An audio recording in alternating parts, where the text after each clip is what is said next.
Hey, Dr. Wright. Hey, You Ashley. talk a lot about mindfulness, visualization. What role does that play in bringing someone from, a D3 to a D1 and then to college or to Yes. pro? Yeah, so one of the D3s that I coach has gotten more and more ambitious and he wants to get drafted. Some D3s can get drafted, right? That's going to require next level of focus, commitment to excellence. But in his case, we got to make it playful again because he's so determined he's gotten overly serious. So paradoxically, you still want to make the process fun. Hey, Dr. Wright. Hey, Ashley. Aside from like physical skills, what mental skills separate good athletes from great athletes? Mostly in what I call enhanced focus, the ability to hone in and focus intensely and yet not overly intensely. Like it's like an intense, relaxed focus. It's paradoxical, but the ability to hone in and drop in the zone, and that is unique to top athletes and to people that train their minds. Hey, Dr. Wright. Hey, Ashley. Games aren't actually long. How do you encourage athletes to get right back into the moment? Well, that's part of your journey off the field for on the field and vice versa. Everywhere you go, you're training your mind. So we're bringing our focus back into the moment by breathing, observing, and or communicating. This kind of process is something that we're doing everywhere in life. You go on a date, you're training your mind, right? You're having a conversation with your mom, you're training your mind. So wherever you go, I'm inviting people to train their freaking mind. So when they're on the field, it's just easier.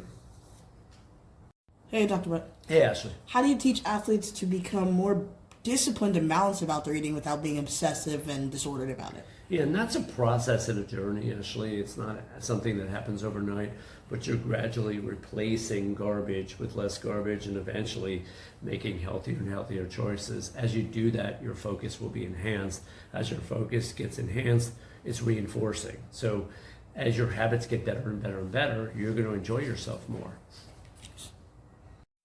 Hey, Dr. Brett. Hey, Ashley. What are some common issues you see with pro athletes more so than you see with like college or, younger athletes? Well, now it's changing, because some of the college athletes can, get sponsorships and money and so on. But, with the pros, the contracts are issues, right? So it gets a little complicated with agents and contracts and just making sure that you're taking care of yourself that way, negotiating those things.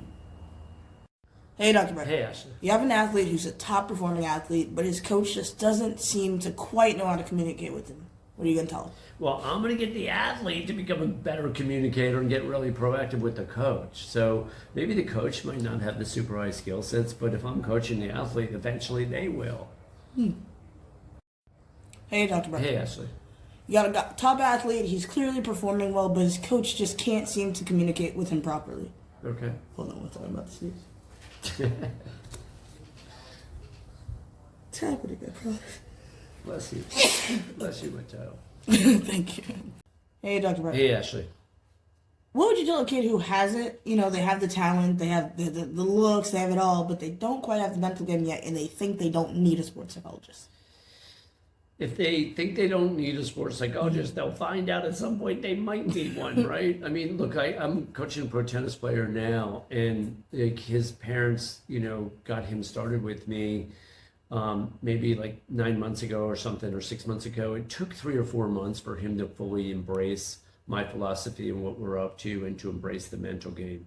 And now he gets it. So sometimes it takes a little while that's the art of my end of the equation, is to kind of motivate them to understand, how and why this is so important.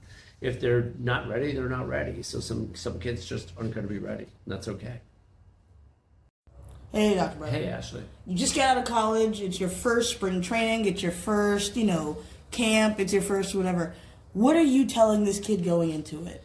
Well, the key is to have fun, because otherwise it could be too much pressure. So there's often a tendency to put too much pressure on yourself as a top athlete. It could be as a business person, it could be anywhere in life, but the higher you go, the more the pressure is. And so you want to remember to enjoy the moments and enjoy the process as well, and make it fun along the way. Hey, Dr. Brett. Hey, Ashley. If a athlete feels like his career is sort of plateauing, how do you help them sort of get through that?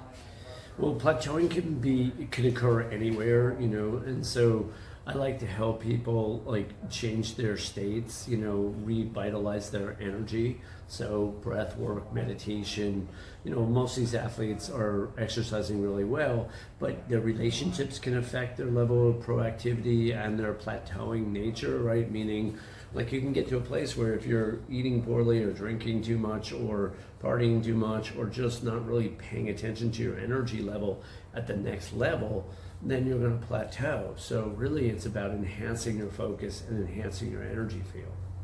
Yes.